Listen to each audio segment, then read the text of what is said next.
बस वाले की सफलता। कमलेश नगर में दो दोस्त अखिल और साहिल रहते थे। साहिल और अखिल बहुत अच्छे दोस्त थे। दोनों एक साथ स्कूल जाते आते थे और साथ में खेलते थे। दोनों में बहुत ही पक्की दोस्ती थी। अखिल पढ़ने में होशियार था, वहीं साहिल पढ़ने में कम होशियार था। अखिल ने ग्रेजुएशन पास किया और साहिल ने 12वीं कक्षा के बाद ड्राइविंग सीखने लगा। अखिल ग्रेजुएशन पास कर बैंक की नौकरी में लग गया, वहीं साहिल किसी टूरिज्म कंपनी में बस ड्राइवर की जॉब करने लगा। पर दोनों अपने काम से खुश थे। दोनों रोज शाम को काम के बाद समय निकालकर मिलते जरूर थे और अपने दिन भर के काम की चर्चा एक दूसरे से करते थे। एक बार बरसात के समय साहिल बस यात्रियों को लेकर जा रहा था, तभी बड़ी तेज बारिश हुई। साहिल बस धीरे धीरे चलाने लगा तो एक यात्री साहिल से बोला, अरे इतना धीरे बस क्यों चला रहे हो? थोड़ा तेज बस चलाओ, बहुत देर लग जाएगी ऐसे तो।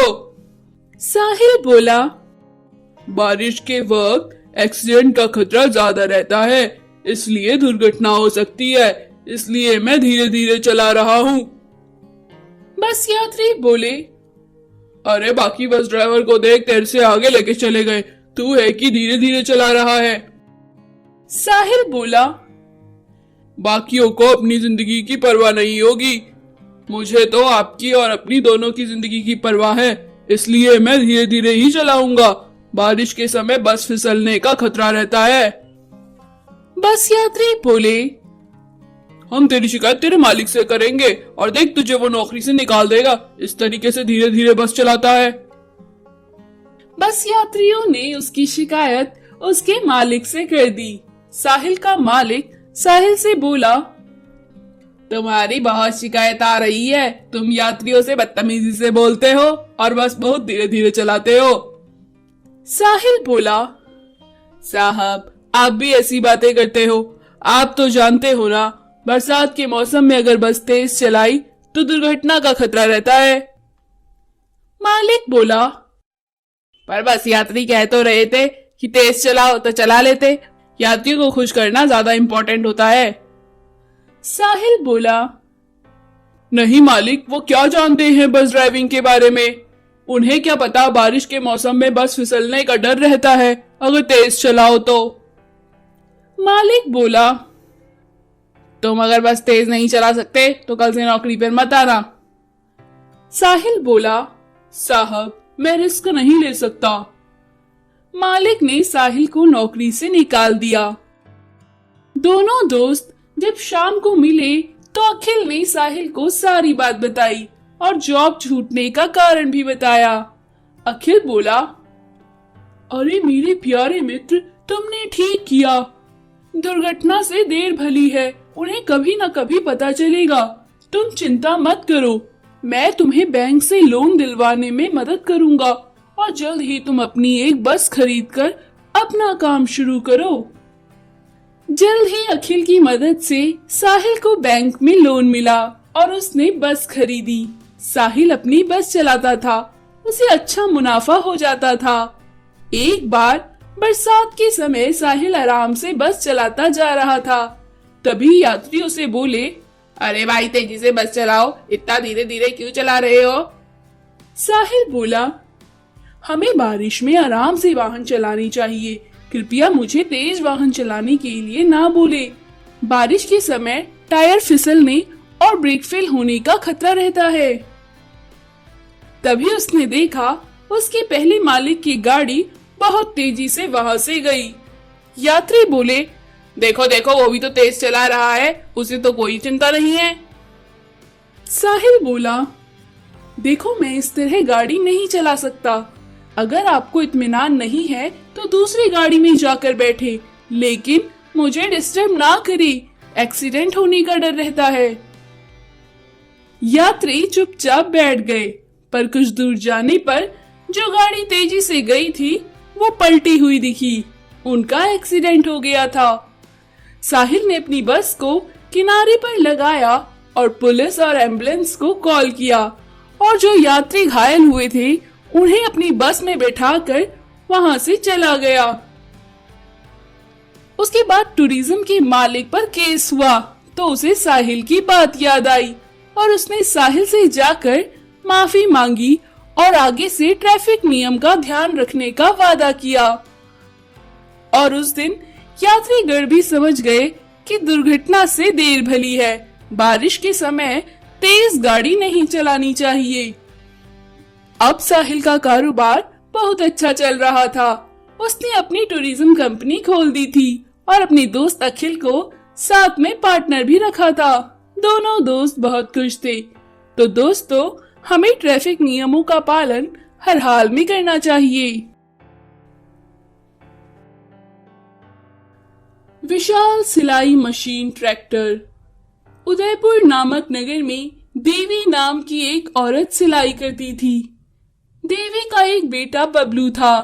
बबलू जब छोटा था तो उसके पिता का निधन हो गया, जिसकी वजह से देवी अकेले ही बबलू को पाल पोस कर बड़ा कर रही थी। बबलू बड़ा ही होशियार लड़का था। एक बार बबलू की टीचर देवी के पास आई और बोली, देवी, तुम्हारा बेटा पढ़ने में बहुत होशियार है, तुम इसे आगे बहुत पढ़ाना, देख लेना ये एक ना एक दिन बड़ा होके इंजीनियर बनेगा। देवी टीचर से अपने बबलू की तारीफ सुनकर बहुत खुश हुई। देवी ने उसे पढ़ाने की सोची, जिसके लिए वो दिन रात मेहनत करके लोगों के कपड़े सिलती थी।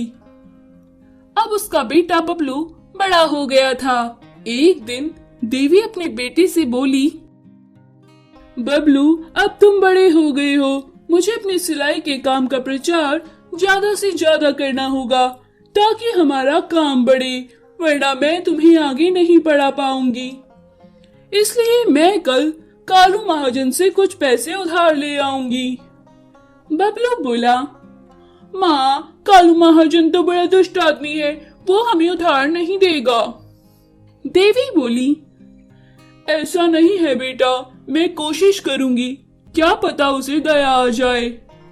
अगले दिन देवी कालू महाजन के पास गई और वहाँ उधार लेने वालों की लाइन लगी थी। देवी भी लाइन में खड़ी हो गई। जब देवी का नंबर आया तो देवी बोली, महाजन जी, मुझे कुछ रुपयों की जरूरत है, मेरा काम चलते ही मैं जल्द आपका सारा पैसा चुका दूंगी। महाजन बोला, ठीक है, पर मेरे पास तुम्हें अपनी कोई चीज गिरवी रखनी होगी, तभी उधार मिलेगा। देवी बोली, मेरे पास गिरवी रखने को कुछ नहीं है, जो कुछ था मैंने बबलू की पढ़ाई में खर्च कर दिया है। महाजन ठाका लगाकर हंसने लगा, हा हा हा, तो यहाँ क्या मैंने खैरात बांट रखी है, मैं ही तुझे पैसा दूं और कल को तू मर गई तो किससे मांगूंगा, चल जा यहाँ से। कालू महाजन ने देवी की बेइज्जती कर उसे वहाँ से भेज दिया।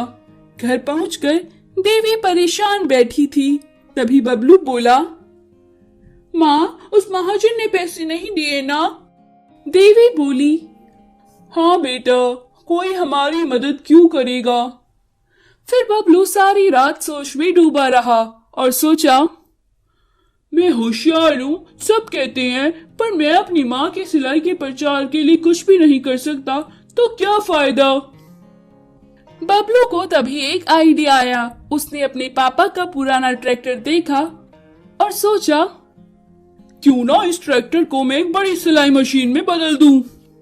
ऐसा सोचकर वो जल्दी से सलीम चाचा की वेल्डिंग की मशीन लाया और उस पुराने ट्रैक्टर को एक बड़ी सिलाई मशीन में बदल दिया और फिर उसे चलाते हुए गांव-गांव घूमने लगा, जिससे सारे लोगों का ध्यान उस ओर आकर्षित होता और देवी के सिलाई का व्यापार बढ़ने लगा।